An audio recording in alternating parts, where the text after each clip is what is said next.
Hi, I'm Scott Wrighton. I serve as Decatur City Manager, and it's our pleasure week after week to give you a little bit of insight into some of the major issues that your city government is dealing with. In the media recently, you may have seen an announcement that CCI Industries right here in Decatur over on 22nd Street made a major announcement about the creation and retention of jobs at their facility here in Decatur. Now, TCCI is a company with facilities not just here in Decatur, but several international locations, and they had options about where they would put this facility. They chose Decatur, and one of the reasons is because the company is headquartered here, and the family that owns it has a commitment to Decatur. But it's also because it economically made sense. Governor Pritzker was a part of the announcement over at the plant, and the TCCI folks make compressors for the electrical vehicle industry. At present, not for the kind of retail market that Rivian and some other electric car providers are producing, but compressors for utility vehicles, for the Amazon trucks and FedEx trucks and other sorts of commercial vehicles. But certainly we would hope that their business can expand to a larger footprint, because that means more jobs and more manufacturing here in Decatur. The announcement is not significant because it's a huge number of jobs. It's about 150 retained and newly created jobs. But it's also significant for a couple of other reasons.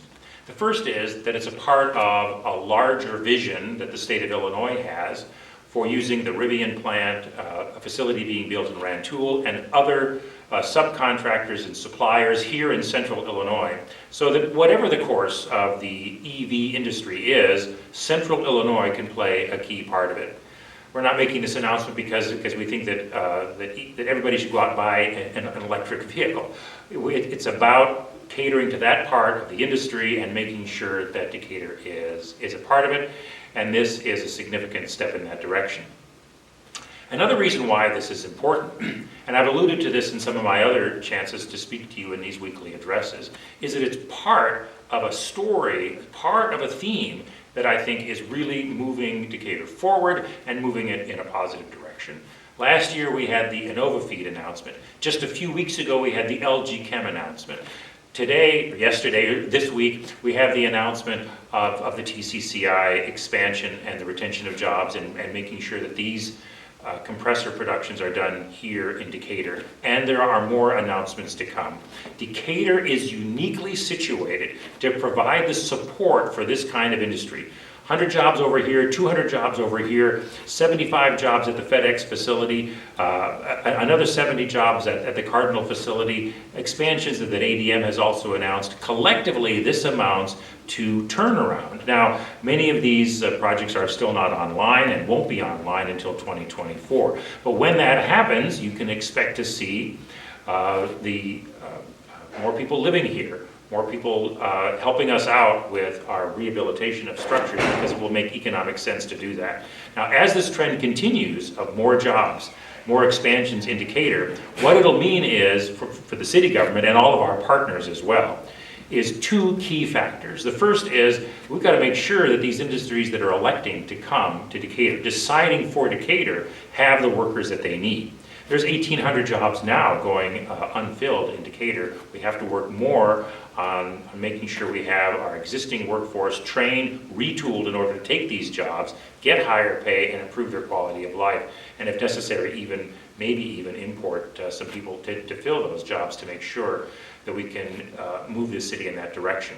And the other, and this is where all of this job creation and economic development dovetails in with the mayor and city council's rehabilitation and neighborhood revitalization initiative, is we have to have places for them to live.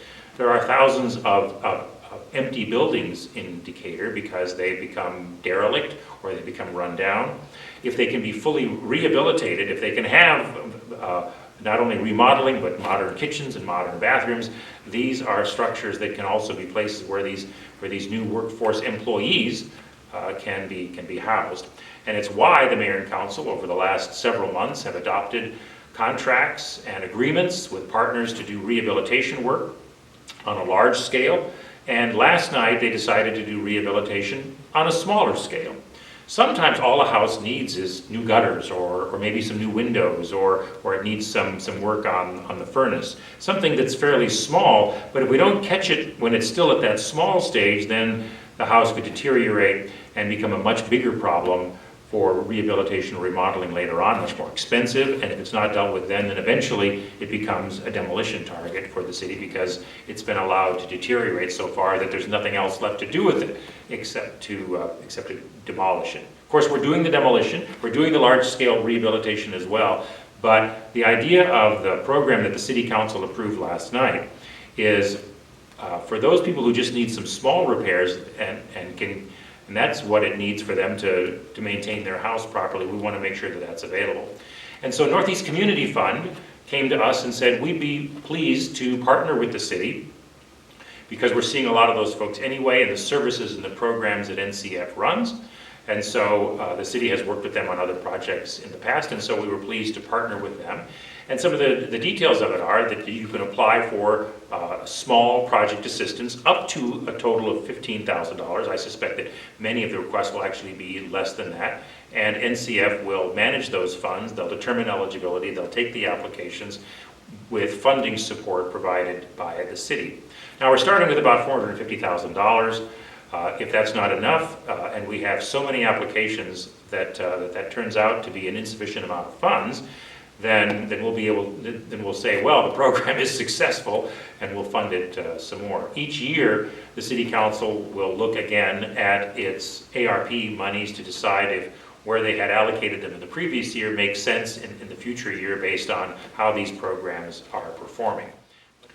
Another category that I would consider, that I would put under the progress column, is an action that the Mayor and City Council took last night as well on the issue of the police union contract. Now, the current contract was approved a little over a year ago, and it's still got almost a year and a half to go.